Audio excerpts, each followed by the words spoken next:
Bonsoir à tous les amis, j'espère que vous allez bien et bienvenue dans le WWE Report.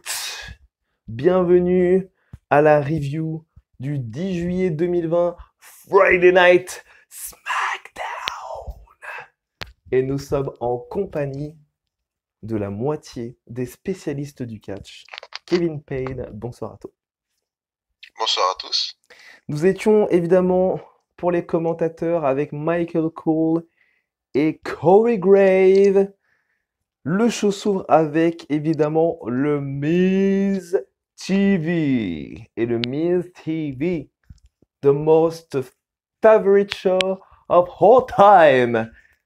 Avec évidemment les hosts, the team of John Morrison, aka Johnny Judge, et son partenaire, Miz, alias Mike Mizanin.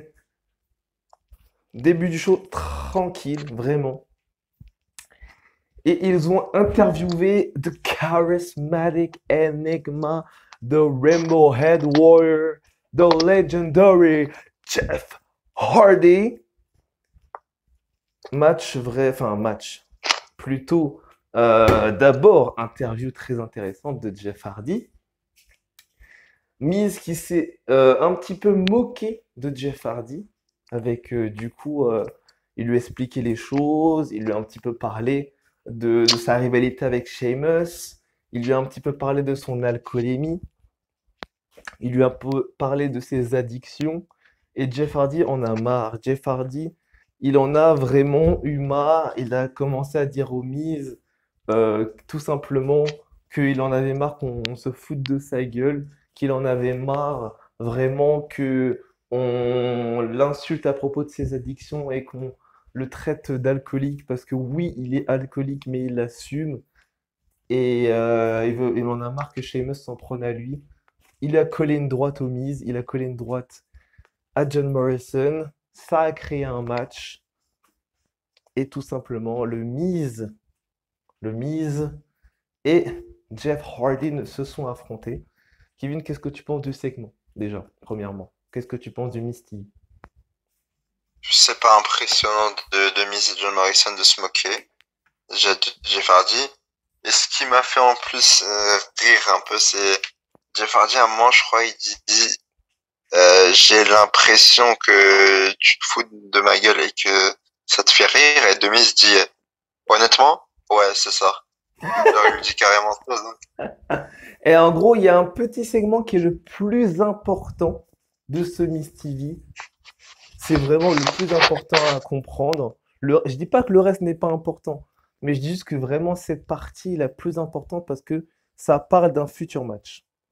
Parce que en gros, le Miz dit il a besoin d'un rematch contre Sheamus. On parle de Jeff Hardy. Mais pas n'importe quel rematch. Pas un match sur ce ring de la WWE. Il a besoin d'affronter Sheamus dans un endroit à la maison. Dans un endroit où il se sent en sécurité.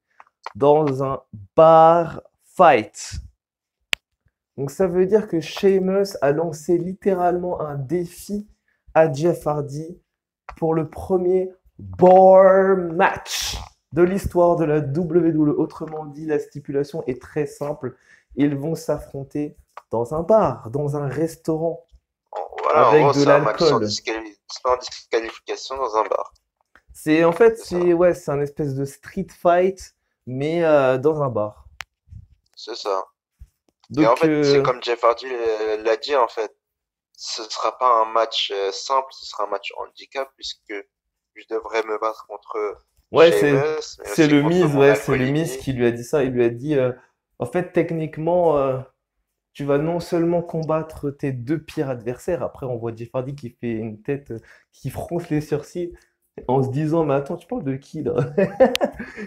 Et le Miz, il dit, en fait, tu vas non seulement affronter tes pires ennemis, c'est-à-dire Sheamus, mais également l'alcool.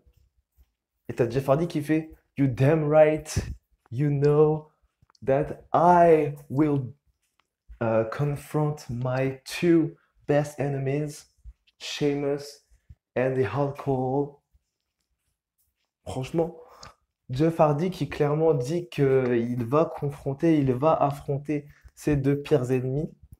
Et donc, on peut commencer à penser à un match officiel à Extreme Rules avec Sheamus et Jeff Hardy qui s'affrontent dans un bar fight.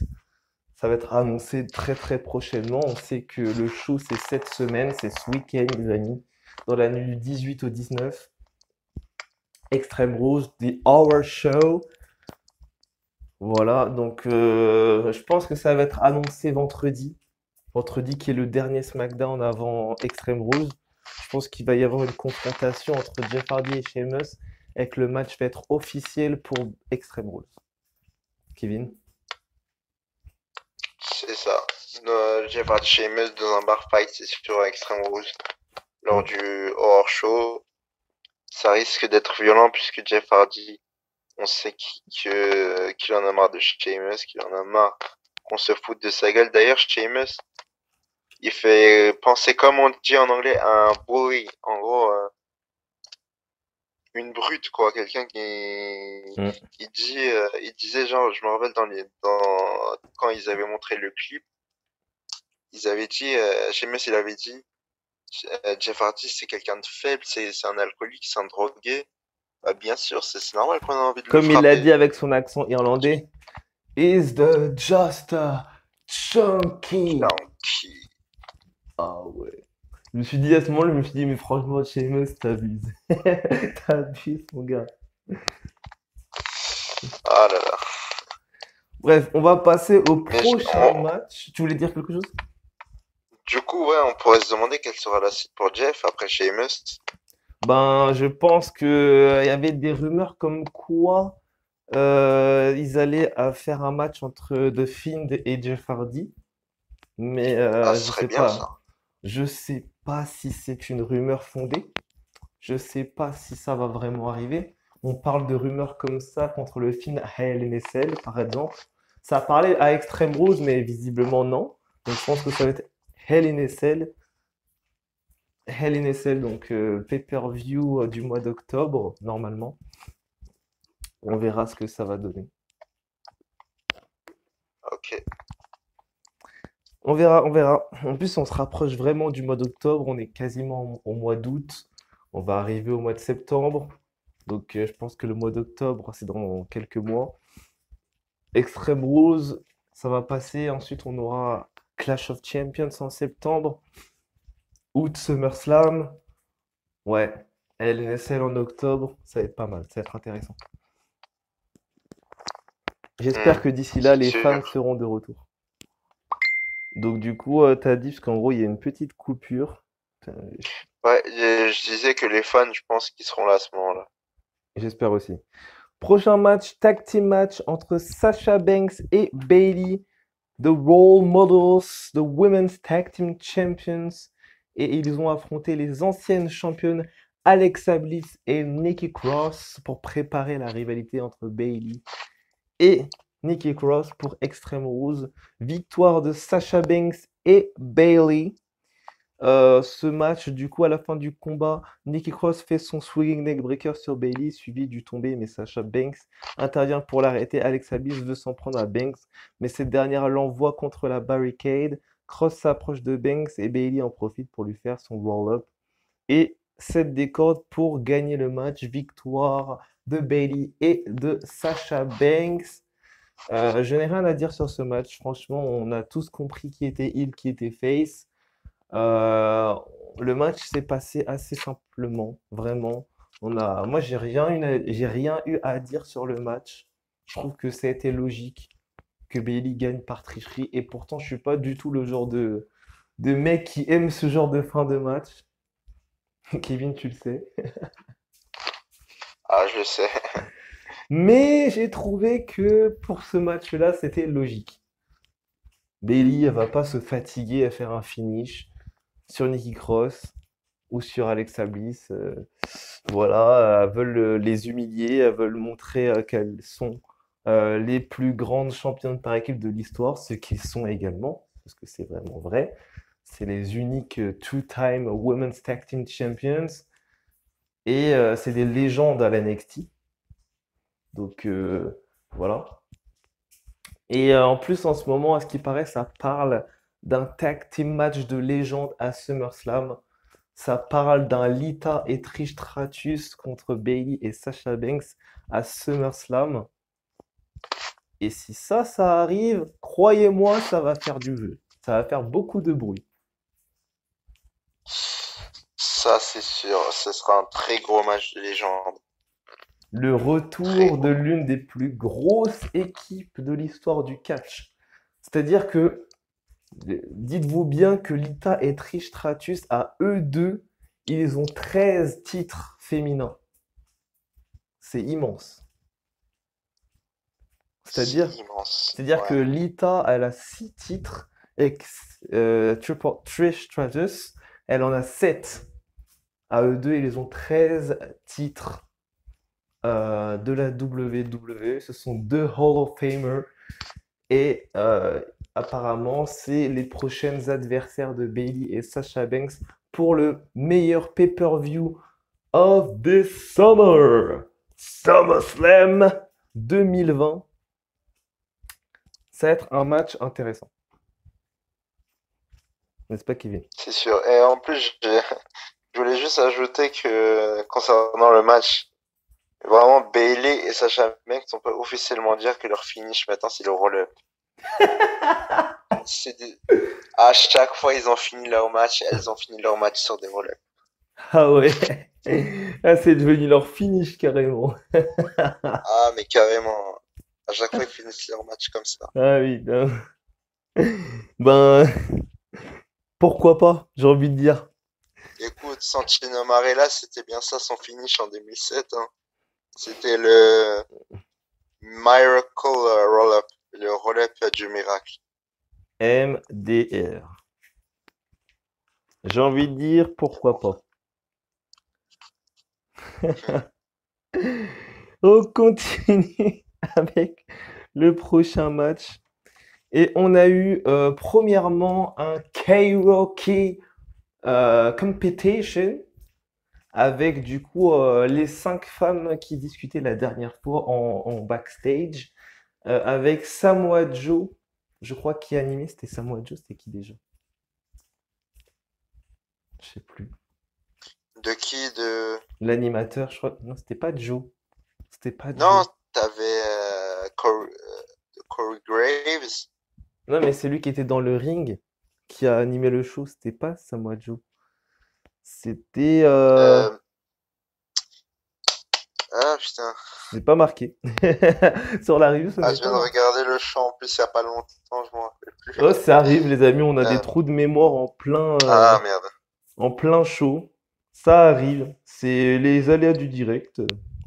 Alors, attendez. Donc, je vais vous dire ça tout de suite. Alors, donc, Mais en les même temps, Jay amis. Uso, bah, du coup, c'est Jay Uso, mais c'est vraiment pas commun, on va dire, comme Ouais, c'est annonceur. ça. Donc, du coup, C'est- on réagit en direct avec vous, on réagit. Voilà, donc du coup, c'était pas Samoa Joe parce qu'il est un Raw, c'était la moitié des frères jumeaux Usos, c'est-à-dire Jay Usos, parce que Jimmy, évidemment, est blessé au genou et qu'il ne sera pas là pendant 6 à 9 mois, je crois. Et du coup, on a C'est eu ça. un karaoke show avec comme animateur Jay Uso. Et du coup, Jay Uso a animé ce show avec Dana Brooke, Tamina, Naomi, Lacey Evans. Et je crois que j'ai oublié personne, peut-être encore un dernier nom. Tamina, je crois. Tamina. Tamina. Et du C'est ça. coup, ils ont chanté un par un leur musique favorite. Dana Leur Brooke. thème song Ouais, préféré. donc du coup, Tamina qui a chanté la musique de Triple H, Time to play the game. Oh yeah! On a Dana Brooke, il me semble, qui a fait.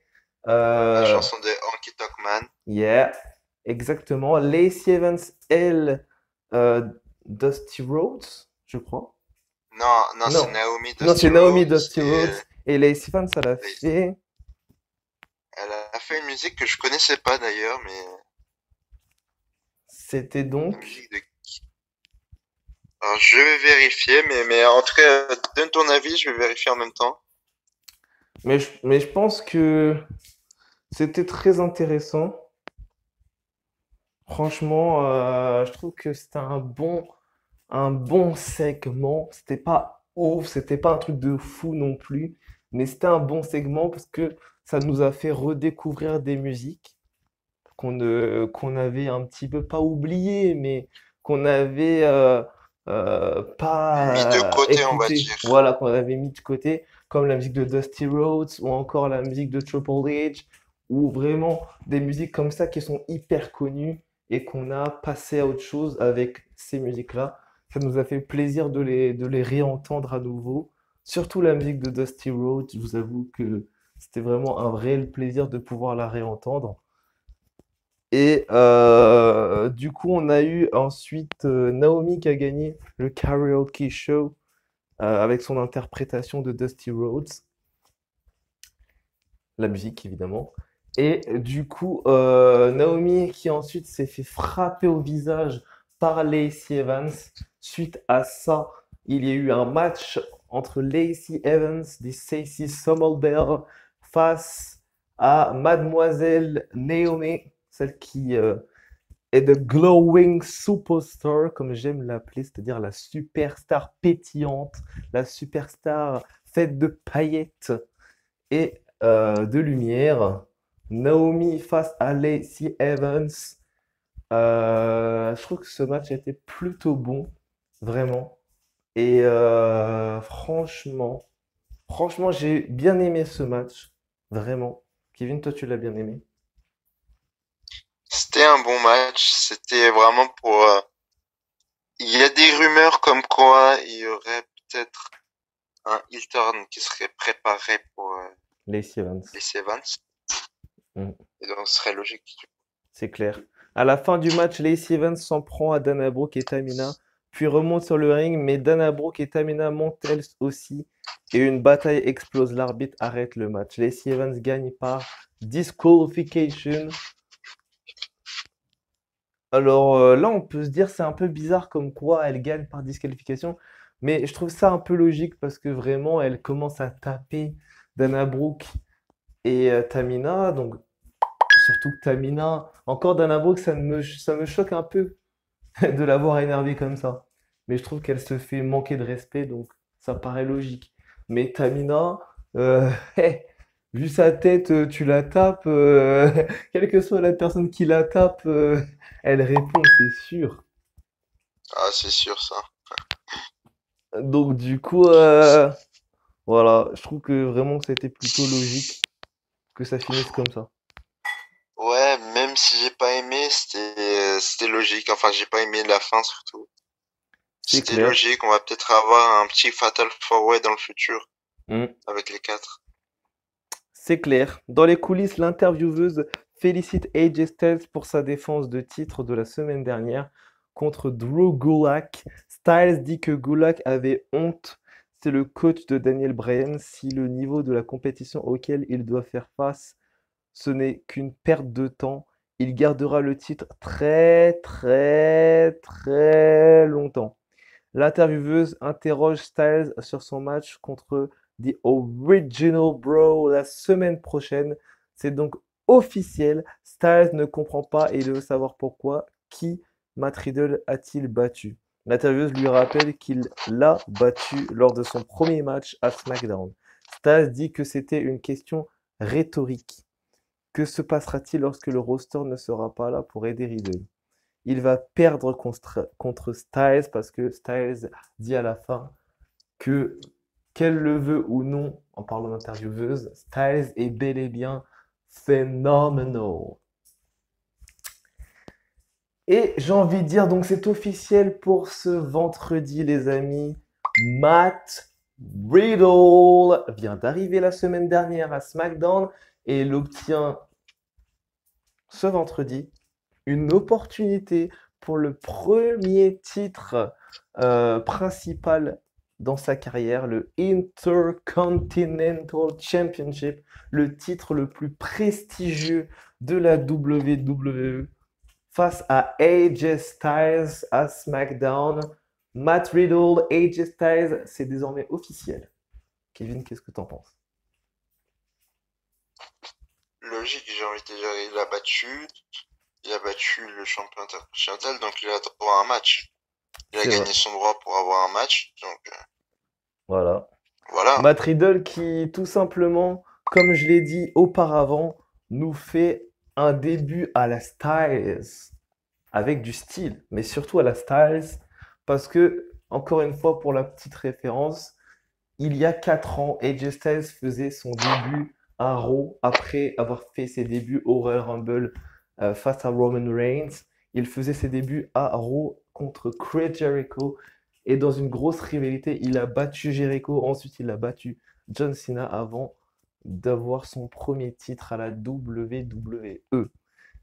Matt Riddle nous fait exactement le même parcours.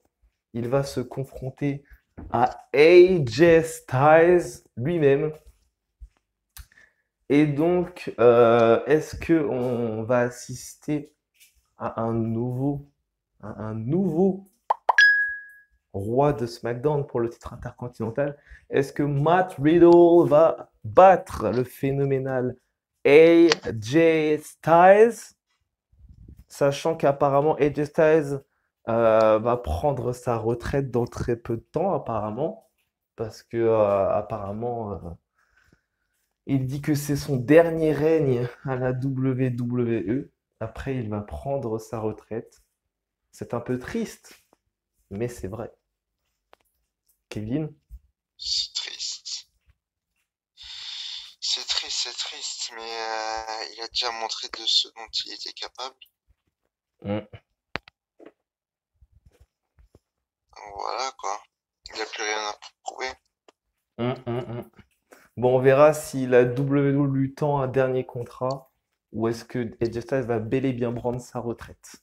On finit avec le main event de la soirée avec The New Day qui défendent leur titre par équipe de SmackDown, leur 8-time WWE Tag Team Champions face à Cesaro and Shinsuke Nakamura. Cesaro et Shinsuke Nakamura qui ne sont pas champions car ce match s'est terminé dans un no contest. Autrement dit, aucune des deux équipes n'a gagné ce match. À la fin du combat, Cesaro et Shinsuke Nakamura mettent des coups à Kofi Kingston sur le ring, mais Biggie vient aider son partenaire et l'arbitre arrête le match. Après le match, les deux équipes continuent la bataille. Cesaro met une table sur le ring et place Biggie dessus. Il monte sur la troisième corde et Shinsuke Nakamura lui met Kofi Kingston sur les épaules pour une powerbomb sur Biggie à travers la table. Le show se termine avec Cesaro et Shinsuke Nakamura, j'allais dire Sheamus, mais bon. Shinsuke Nakamura qui lève les deux ceintures de SmackDown. J'ai envie de dire logique. Cesaro et Shinsuke Nakamura qui en ont marre du New Day, tout comme nous deux qui en ont réellement marre du New Day. J'adore Kofi, j'adore Biggie, mais au bout d'un moment, les gars, il va falloir passer votre titre à quelqu'un. Sérieusement. Je dis pas que, je dis pas qu'on veut plus vous voir, loin de là. Je dis juste qu'au bout d'un moment, voir que vous dans le roster de SmackDown, ça commence à être légèrement emmerdant. Vraiment. Kevin? C'est ça, c'est que à un moment, enfin, pour moi, ce match sans disqualification, ça veut clairement dire un match prochain à Extreme Rules. Mm. Soit Extreme Rules, soit dans un prochain Moi, je SmackDown. vois bien un match de table. Parce que Bah, Cesaro et Shinsuke c'est vrai, j'allais le Nakamura qui dire, les mais fait ouais, passer à travers la table. Je sais pas, moi, c'est un petit clin d'œil à leur fin de match à SmackDown. Et j'ai envie de dire, c'est logique en fait. J'ai envie de dire ah oui, ce serait totalement logique. Nakamura et Cesaro contre le New Day dans un match de table pour les SmackDown Tag Team Championship. Cesaro et Shinsuke Nakamura qui gagnent ce match en faisant passer Biggie et Kofi Kingston à travers la table. Et c'est bon, fin du match. Moi, C'est ça? franchement, pour la fin du match, moi, je verrais bien un truc, mais genre, ça serait vraiment hardcore, mais ça serait fou. Genre, je vois bien Shinsuke Nakamura placer la table de manière verticale, parce que horizontale, c'est vraiment bon, je peux pas, Allongé, quoi. ouais, c'est C'est allongé, alors que vertical, c'est de haut en bas. Horizontal, c'est de droite à gauche. Je pense que vous voyez ce c'est que je veux ça. dire. Donc, je vois bien qu'il place la table de haut en bas, donc verticale, sur le coin. Donc, du coup, ensuite, je vois plutôt donc, dans le contraire Cesaro qui place une autre table, c'est-à-dire horizontalement, donc debout en fait, de droite à gauche. Et donc, du coup, je vois Kofi Kingston qui essaye d'arrêter Cesaro. Cesaro qui lui met une grosse manchette à l'européenne pour le calmer. Biggie qui essaie de foncer sur Cesaro, sauf que Cesaro il esquive. Bon, du coup, Kofi Kingston il encaisse le choc. Ensuite, moi, ce que je vois, c'est Cesaro qui tag à Nakamura. Nakamura qui met une inverted. Inverted Exploder Suplex près de la table à Kofi. Cesaro qui met une grosse manchette à l'européenne sur Biggie, comme il sait le faire. Les deux se regardent. Nakamura qui fonce tout droit vers la nuque de Kofi avec son Kinshasa en plein sur la table. Le bas de la table se casse. Neutralizer avec l'aide du coin sur Biggie qui passe à travers la table avec le Neutralizer. Fin du match et nouveau champion par équipe de SmackDown.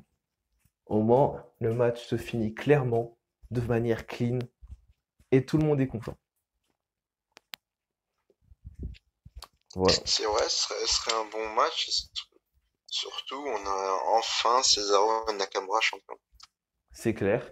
Et ce serait vraiment sympa de voir les deux battre l'une de manière clean, c'est-à-dire vraiment aucune discussion, quoi. C'est-à-dire qu'on peut pas dire, ouais, ils ont triché, ou ouais, l'arbitre a raté son truc, ouais, sinon.